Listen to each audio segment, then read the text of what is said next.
नमस्कार। कार्यक्रम खास मुलाकात में आपका बहुत बहुत स्वागत है। और इस वक्त हमारे साथ हैं कांग्रेस के सीनियर लीडर, कांग्रेस के राष्ट्रीय सचिव और गुजरात की जिम्मेदारी जिनको दी गई है, और वरिष्ठ सांसद कांग्रेस के जो अपनी खरी खरी बातों के लिए पहचाने जाते हैं, सज्जन सिंह वर्मा जी। बहुत बहुत स्वागत है। नमस्कार सर जी। हमने ये देखा कि मध्य प्रदेश में खुलकर मुखर होकर बोलने वाले नेताओं में सज्जन सिंह वर्मा जी का नाम अग्रणी है जी। क्या वजह है, हम ये देखते हैं। बल्कि एक जैसे एक फिल्म थी कुछ समय पहले आई थी, कुछ समय पहले क्या करीब 2-2.5 दशक पहले, अल्बर्ट पिंटो को गुस्सा क्यों आता है।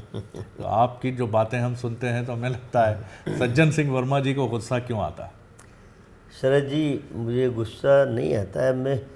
मेरी रगों में कांग्रेस का खून है और कांग्रेस कहीं डैमेज होती है और हमारी पार्टी के नेताओं के कार्यकलापों से डैमेज होती है, तब मेरी कोशिश होती है कि मैं हाईकमान तक इन बातों को पहुंचाऊं और उन लोगों तक भी ये बात पहुंचाऊं जो कांग्रेस को कमज़ोर करने की कोशिश करते हैं अपने गलत निर्णयों से।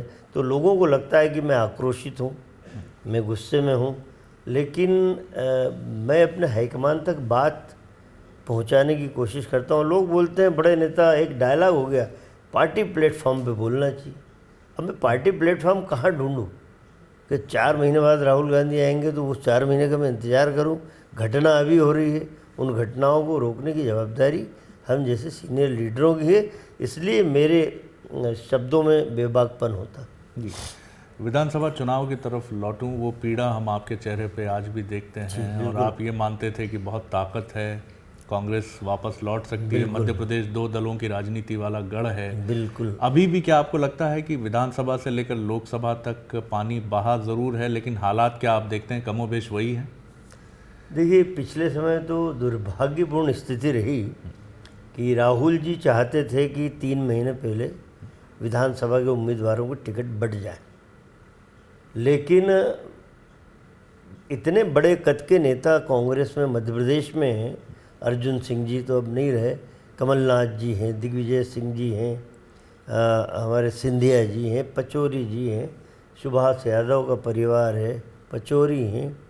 इतने बड़े कद के नेता हैं कि इनकी आपसी खींचतान में वो टिकट इस बार विधानसभा की सबसे लेट बढ़ी। जब से मैं 35 साल से राजनीति में हूँ तो उसका खामियाजा हमें भुगतना पड़ा, लेकिन वो स्थिति अब नहीं है।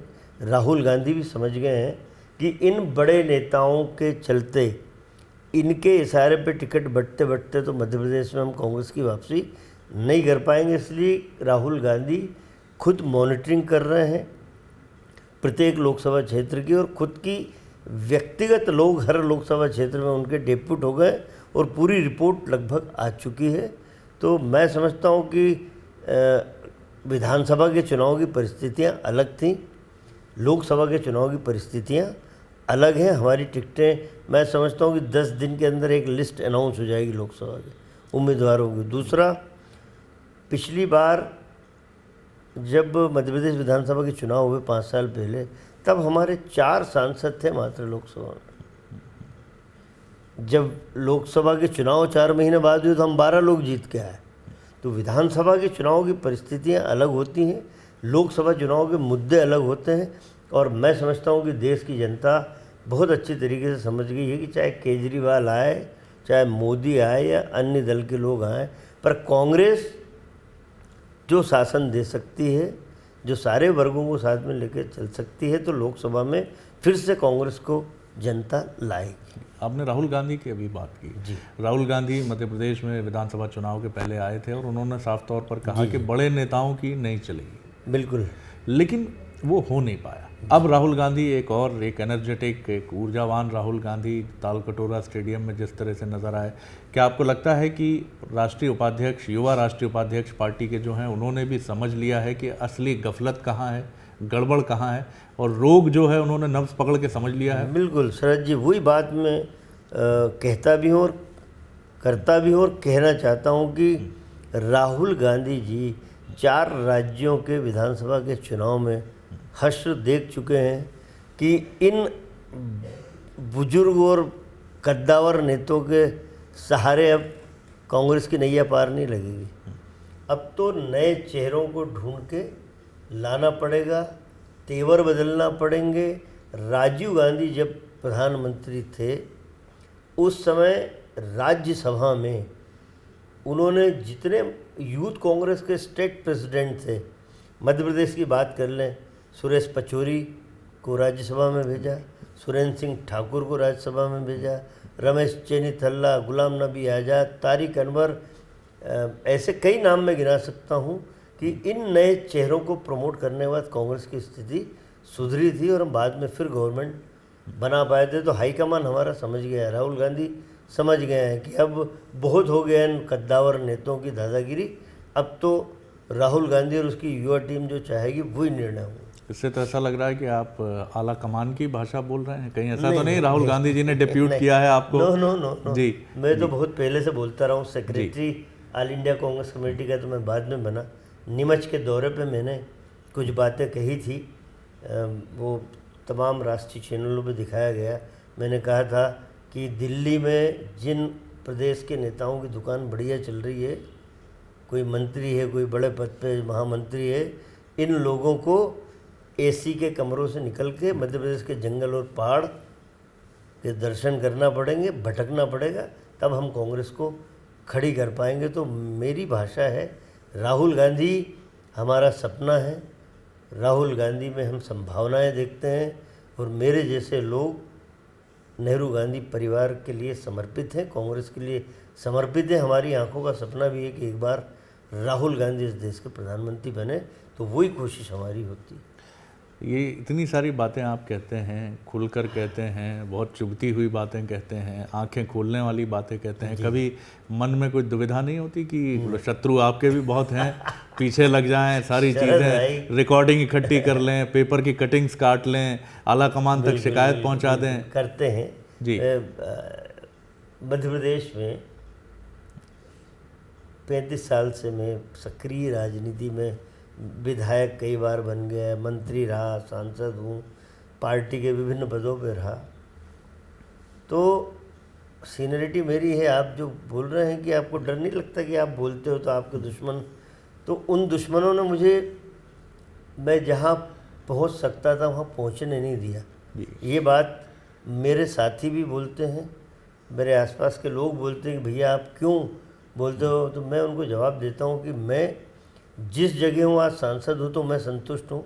मेरी पार्टी ने मुझे बहुत कुछ दिया है, ये लोग मुझे आगे नहीं बढ़ने देंगे तो मुझे फ़र्क नहीं पड़ता, लेकिन इनके खिलाफ़ मैं बोलता रहूँगा, क्योंकि यही वो लोग हैं जिन्होंने अपने प्रदेश की लुटिया डुबो के दिल्ली में स्थापित हो गए हैं और दिल्ली में अपनी दुकान चला रहे हैं। यदि यही लोग ईमानदारी से प्रदेश में काम करते तो आज मध्य प्रदेश में और उन राज्यों में हमारी सरकार होती। मैं गुजरात की बात भी करता हूँ, मैं छत्तीसगढ़ की बात भी करता हूँ। वही पुराने चेहरों को आप राज्यसभा में ले आए, उन चेहरों से जनता उब चुकी है। मध्य प्रदेश में दिग्विजय सिंह, गुजरात में मधुसूदन मिस्त्री, महाराष्ट्र में मुरली देवरा, छत्तीसगढ़ में मोतीलाल वोरा। अरे युवा राहुल गांधी युवा हैं, उनके साथ कदम से कदम मिला के चलने के लिए युवा लोगों की फौज हमको तैयार करना पड़ेगी। इसलिए मैंने अभी कल मेरा एक बयान आया, मैं अपनी कॉन्स्टिट्यूंसी के दौरे पे था, कि 60 साल के ऊपर वाले लोगों को टिकट देना बंद कर दीजिए, चाहे विधानसभा के हों या लोकसभा के हों। 60 साल के नीचे के लोगों को, 35 से 40 साल की उम्र वालों को टिकट अधिकतम दीजिए, ताकि नए चेहरे आगे आएँ और राहुल गांधी के साथ कदम से कदम मिला के चल सकें। आप अपनी क्या भूमिका देखते हैं? मध्य प्रदेश की राजनीति को आप बहुत बेहतर समझते हैं, जिस तरह की बीमारी की आप बात कर रहे हैं, ऐसा लगता है आप बीमारी को भी बहुत अच्छे से समझते हैं। क्या वजह है कि इसके बाद भी मध्य प्रदेश को लेकर आपको, हमें लगता है अगर सज्जन सिंह वर्मा जी को कोई जिम्मेदारी मध्य प्रदेश में महत्वपूर्ण दी जाए कि आप संभालिए जरा, एक कम से कम एक ऑपरेशन नष्ट करो खरपतवार टाइप ही चलाइए, तो कुछ कांग्रेस का ही भला हो इससे? नहीं, इस बार अरुण यादव प्रदेश कांग्रेस के अध्यक्ष बनाए गए हैं जी। और अरुण यादव की मदद हम सारे लोगों ने मिलकर की। हमने यूनानिमसली तय किया कि, मुझे ऑफर आया था, मैंने स्पष्ट मना किया कि मुझसे ज़्यादा अच्छे ढंग से अरुण यादव चला सकते हैं। और मुझे खुशी है कि हाईकमान ने हम लोगों की बात पहली बार ढंग से मानी, नहीं तो राय उन्हीं छत्रपों की चलती थी, उन्हीं बड़े नेताओं की चलती थी जो यहाँ आके स्थापित हो गए हैं। वो मध्य प्रदेश को लावारिस छोड़ दिया है। इस बार पहली बार राहुल गांधी ने हम जैसे लोगों की राय मान के अरुण यादव को प्रदेश कांग्रेस के अध्यक्ष पद की कमान दी है। हम सारे लोग मिलके अरुण यादव के साथ कदम से कदम मिला के चल रहे हैं। हमारी कोशिश होगी कि नया नेतृत्व मध्य प्रदेश में उभरे और हम सारे लोगों को उसमें समाहित करें। जो बड़े नेताओं के गुट हैं, हमें गुट से कोई मतलब नहीं। कांग्रेस के लिए यदि दिग्विजय सिंह का व्यक्ति अच्छा है, सिंधिया जी का व्यक्ति अच्छा है, तो हम अपने साथ जोड़ेंगे और उसे लेके चलेंगे। एक नई कांग्रेस जो राहुल गांधी के सपनों की कांग्रेस है, जो सोनिया गांधी के सपनों की कांग्रेस है, उस कांग्रेस को फिर से बनाने की कोशिश करेंगे। तो अरुण यादव में मैं अपनी छाया देखता हूँ जी। लेकिन महत्वपूर्ण बात आपने अभी कही कि प्रस्ताव आपको भी था, तो आखिर व्हाई नॉट सज्जन सिंह वर्मा, एक आक्रामक फायर ब्रांड लीडर जो मध्य प्रदेश में कहा जा रहा है कि अरुण जी बहुत अच्छे हैं, सब कुछ है, लेकिन उनकी सौम्यता को लेकर उनके प्रशंसक भी चिंता जताते हैं, आलोचकों के निशाने पे तो हैं ही वो। मैं बिल्कुल आपकी बात से सहमत हूँ। लोगों को एक चिंता है कि अरुण यादव नरम है, नम्र है, और मैं बेबाक बोलता हूँ तो कड़क माना जाता हूँ कि बड़ा कड़क। तो इसीलिए हमने अरुण यादव का चयन किया कि मैं बनता तो ये छत्रप विध्वंस की स्थिति पैदा करते। अरुण यादव नम्र हैं और राजनीति में नम्र होना बड़ा ज़रूरी है। पर हम जैसे लोग जो पद पाने की लालसा नहीं रखते, पद खोने की लालसा नहीं रखते कि हाईकमान क्या कहेगा, हाईकमान के हित की बात करते हैं, तभी आज तक हमें कोई शोकाज नोटिस नहीं मिला। हाईकमान भी समझता है कि सज्जन वर्मा जो बोलता है अक्षरशः सत्य होता है और कांग्रेस के हित में होता है। तो हम जैसे लोग जो कड़क माने जाते हैं, हम अरुण यादव का संबल बन के उसके साथ चल रहे हैं जी, ताकि नरम और कड़क दोनों मिलके मध्यम मार्गी रास्ता हम निकाल सकें। मतलब मध्य प्रदेश में आपकी भूमिका तो रहेगी, अरुण यादव जी के साथ बराबर रहेगी। बिल्कुल, अरुण यादव के हाथों को जहाँ कुनैन की गोली देनी होगी वहाँ सज्जन सिंह वर्मा जी सामने होंगे। बिल्कुल आगे आएंगे। अभी जो मेरे बयान आए हैं राज्यसभा को लेके, उसके पीछे मर्म भी यही था कि आपको राज्यसभा में लेना है तो अरुण यादव को लेते, शोभा ओझा राष्ट्रीय अध्यक्ष है महिला कांग्रेस, उनको लेते, ताकि जगह जगह घूम के इन पे कोई क्षेत्र का बोझ नहीं होता। जैसे मैं सांसद हूँ, मुझे देवास शाजापुर का एक बोझ है कि मुझे वहाँ पे ज़्यादा कंसंट्रेशन करना है। तो अरुण यादव को हमने बनाया तो उसके हाथों में और ताकत आती यदि हम सांसद राज्यसभा का सांसद उसे बना। तो यही हम लोग चाहते हैं कि अच्छे निर्णय हों। क्षत्रपों की बात बार बार बीते 1.5 दशक से मध्य प्रदेश में हो रही है, आखिर कब क्षत्रप राज से मुक्ति मिलेगी? क्या आपको लगता है? अब हो गया है, अब हो गया है, अब बिल्कुल समापन की ओर है ये सब सिस्टम जी। अब तो राहुल गांधी की कांग्रेस ही चलेगी, अब किसी छत्रप की कांग्रेस नहीं चलेगी जी। मैं तो गुजरात में भी उनके साथ घूमता हूँ, अन्य जगह भी जाने का मौका मिलता है, मध्य प्रदेश में भी।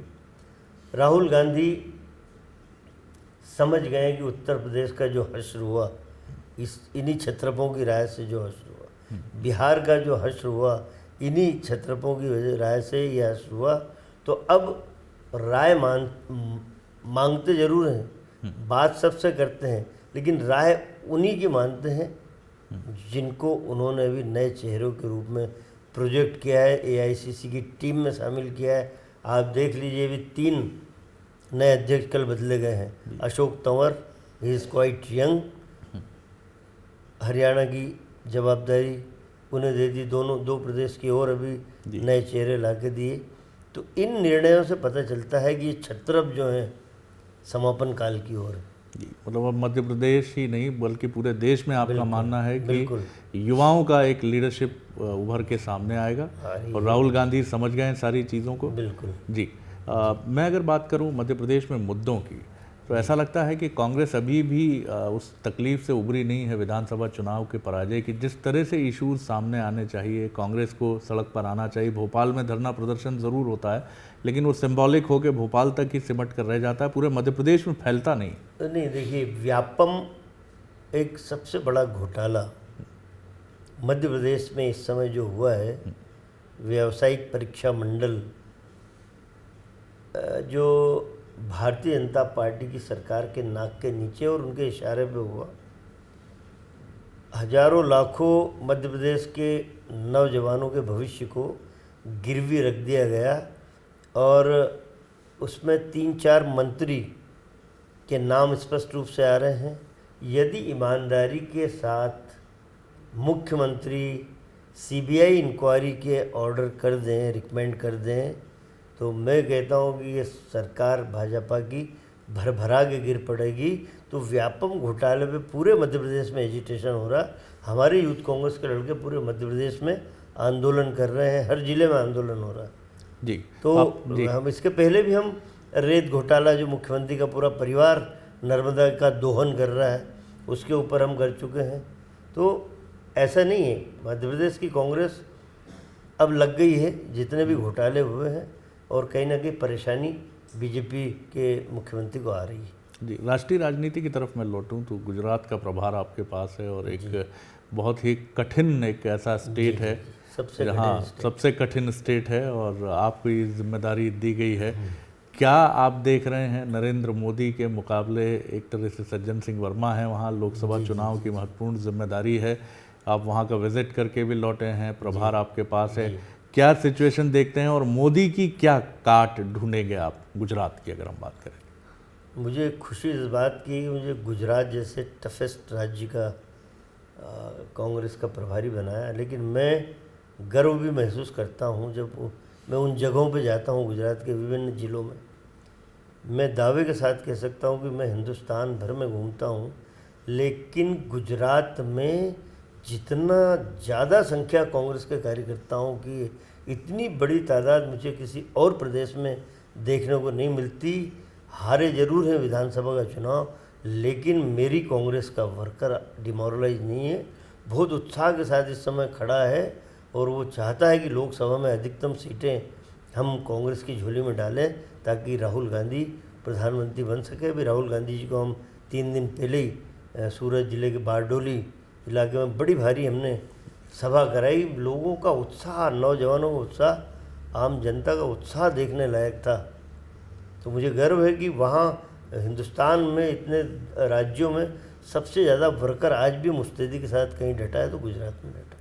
ये काफ़ी इम्पोर्टेंट बात आप कह रहे हैं, क्योंकि राहुल गांधी का जो मैसेज गुजरात में था उसकी बड़ी चर्चा हुई, जिस तरह से उन्होंने हेड ऑन किया, एक तरह से सारे मुद्दों की बात की। बिल्कुल। क्या लगता है आपको कि आखिर वो मंत्र कांग्रेस कहाँ से ढूंढेगी? उत्तर प्रदेश में तो वो ढूंढ ही रही है, गुजरात में भी उसी मंत्र की तलाश है, मध्य प्रदेश में भी उसी की तलाश है। क्या आप गुजरात में भी मानते हैं कि एक यंग लीडरशिप, नए लोगों पर, या पुराने भी ऐसे हों जो विश्वसनीय हों, जो पार्टी के बिल्कुल निष्ठावान कार्यकर्ता हों, उन्हीं पर भरोसा जताना ही जी कदम बढ़ाना चालू कर दिए हैं हाईकमान ने, राहुल गांधी ने। अभी हमने 12-15 डिस्ट्रिक्ट कांग्रेस प्रेसिडेंट नए बनाए हैं और बदले हैं। कुछ परिवर्तन अभी तत्काल और होने वाला है जी। तो अब वही लोगों को आगे लाया जा रहा है, उन्हीं लोगों को आगे लाया जा रहा है जिनमें कैलिबर है, जिनमें कुछ कर गुजरने की तमन्ना है, और वो चेहरे ढूंढ ढूंढ के हम अपने हाईकमान को सलाह दे रहे हैं, उन पर निर्णय हो रहा है। और लोकसभा की सीटों का चयन इस बार कम से कम गुजरात में बहुत अच्छे ढंग से हम लोगों की कोशिशों से राहुल गांधी कर रहे हैं। तो अब वहाँ विशेष फार्मूले की आवश्यकता नहीं है जी। गुजरात राज्य का परिदृश्य दिखा के मोदी भारत भर में जो चित्र प्रस्तुत कर रहे हैं, ढोल में जो पोल होती है ना, मैं प्रभारी हूँ, ये ढोल अंदर पूरा दिख रहा है। अंदर से जितनी पोल गुजरात में है शायद किसी देश के किसी राज्य में नहीं है। नौजवानों को रोजगार के अवसर सबसे पीछे है गुजरात। छत्तीसगढ़, झारखंड, उत्तर प्रदेश जैसे राज्य आगे हैं। क्राइम रेट बहुत बढ़ा हुआ है गुजरात में, भ्रष्टाचार इतना बढ़ा हुआ है, ऐसी कोई योजना नहीं जहाँ पे मंत्री बाबू भाई बोखारिया भ्रष्टाचार में लिप्त सजा हो गई तो उसे नहीं हटाया। अमित शाह पे प्रकरण है, खुद नरेंद्र मोदी महिलाओं की जासूसी कराते हैं, ये सिद्ध हो गया। आगे पीछे नरेंद्र मोदी जेल में जाएंगे इन घटनाओं में। तो अंदर ढोल की पोल है। गुजरात राज्य का पैसा मैं कहीं लगते हुए नहीं देख रहा हूँ।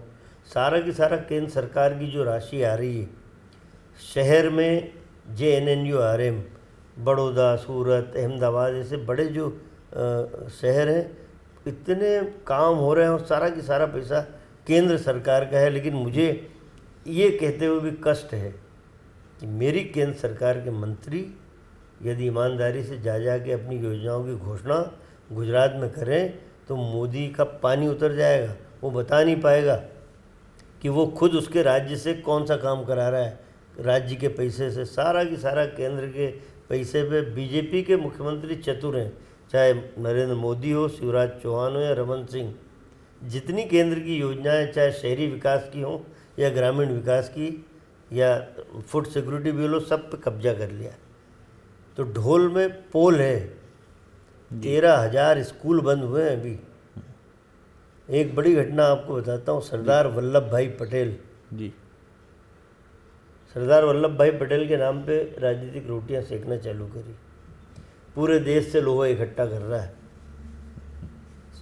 अहमदाबाद में सरदार वल्लभ भाई पटेल का लिखा हुआ पत्र में अभी आप चाहते तो मैं ला के दिखा देता, मेरे पास रखा, उनके सिग्नेचर किए हुए। एक हॉस्पिटल चलता है जी, सरदार वल्लभ भाई पटेल हॉस्पिटल, बड़े गरीब लोगों के लिए है। एक तरफ तुम बड़ी मूर्ति बना रहे हो और दूसरी तरफ अंबानी या अडानी को वो हॉस्पिटल देने की तैयारी कर ली है। मतलब आप समझ रहे हैं मेरा शरद भाई की बेच रहा है मोदी उनके, क्योंकि पूरा अंबानी, अडानी और टाटा के हाथ में खेल रहा है नरेंद्र मोदी।